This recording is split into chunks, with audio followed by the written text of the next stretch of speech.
আপনি কি জানেন প্রতিদিন সকালে দাঁত মাজার সময় আপনি নিজের অজান্তে আপনার পেটে টয়লেটের মলমূত্রের জীবাণু ঢোকাচ্ছেন? কথাটি শুনে গা গুলিয়ে উঠলেও এটাই কিন্তু রূঢ় বাস্তব। আমরা অনেকেই ঘন ঘন পেটের সমস্যায় ভুগি আর ভাবি বাইরের খাবার খেয়ে এমন হচ্ছে, কিন্তু আসল ভিলেন হয়তো লুকিয়ে আছে আপনার বাথরুমেই। আজকের ভিডিওটি স্কিপ না করে পুরোটা দেখুন, কারণ আজ আমরা এমন একটি মারাত্মক ভুলের কথা বলবো যা আপনারা প্রায় সবাই প্রতিদিন করছেন এবং নিজের পরিবারের ক্ষতি করছেন। আজকাল আমাদের অনেকের বাড়িতেই বাথরুম বা বেসিন একসঙ্গে থাকে। ফ্ল্যাট বাড়িতে জায়গার অভাবে আমরা অনেকেই বাথরুমের ভেতরেই বেসিনের পাশে টুথব্রাশ, তোয়ালে, রেজার বা গামছা সাজিয়ে রাখি। কিন্তু সমস্যাটা শুরু হয় যখন আমরা কোমোড বা প্যান ব্যবহার করার পর জল ঢালি বা ফ্লাশ করি। ফ্লাশ করার সময় জলের প্রবল বেগের কারণে প্রচুর আণুবীক্ষণিক বা সূক্ষ্ম জলকণা বাতাসে মিশে যায়।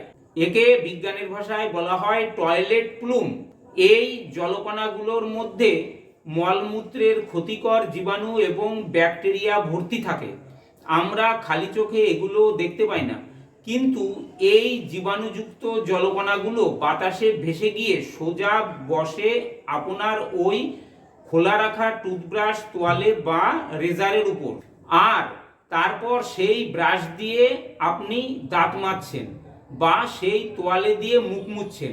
ভাবুন তো একবার অবস্থাটা। ব্রাশ বা তোয়ালের মাধ্যমে এই জীবাণুগুলো সরাসরি আমাদের মুখ দিয়ে শরীরে প্রবেশ করে। এর ফলে আমাদের রোগ প্রতিরোধ ক্ষমতা বা ইমিউনিটি আস্তে আস্তে ধ্বংস হয়ে যায়। ডায়রিয়া, হজমের সমস্যা, খাবারে অরুচি থেকে শুরু করে নানা রকম রোগ ব্যাধি লেগেই থাকে।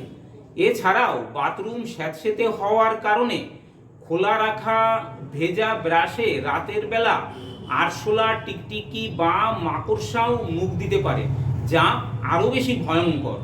তাহলে উপায় কি? দাঁত মাজা বা শেভিং করা তো আর ছেড়ে দেওয়া যাবে না। চলুন জেনে নিই এই মারাত্মক বিপদ থেকে বাঁচার কয়েকটি সহজ উপায়।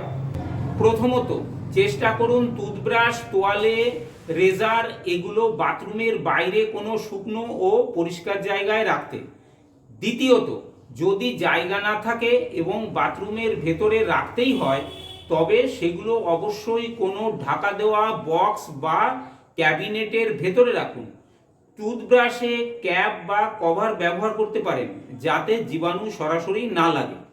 তৃতীয়ত, কমোড ফ্লাশ করার আগে সবসময় কমোডের ঢাকনা বা লিড বন্ধ করে তারপর ফ্লাশ করবেন, এতে জীবাণু বাতাসে ছড়াতে পারবে না। চতুর্থত, সপ্তাহে অন্তত 2-3 দিন ব্রাশ এবং রেজার গরম জলে 5 থেকে 10 মিনিট ডুবিয়ে রেখে ভালো করে ধুয়ে নেবেন। আর বাথরুম সবসময় ফিনাইল দিয়ে পরিষ্কার এবং যথাসম্ভব শুকনো রাখার চেষ্টা করবেন। আশা করি আজকের পর থেকে এই ভুলটি আপনারা আর করবেন না।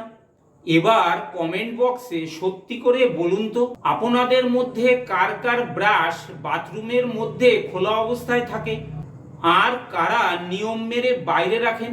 ভিডিওটি যদি গুরুত্বপূর্ণ মনে হয় তবে আপনার পরিবার ও বন্ধুদের সাথে অবশ্যই শেয়ার করুন এবং তাদেরকেও এইভাবে সচেতন করুন।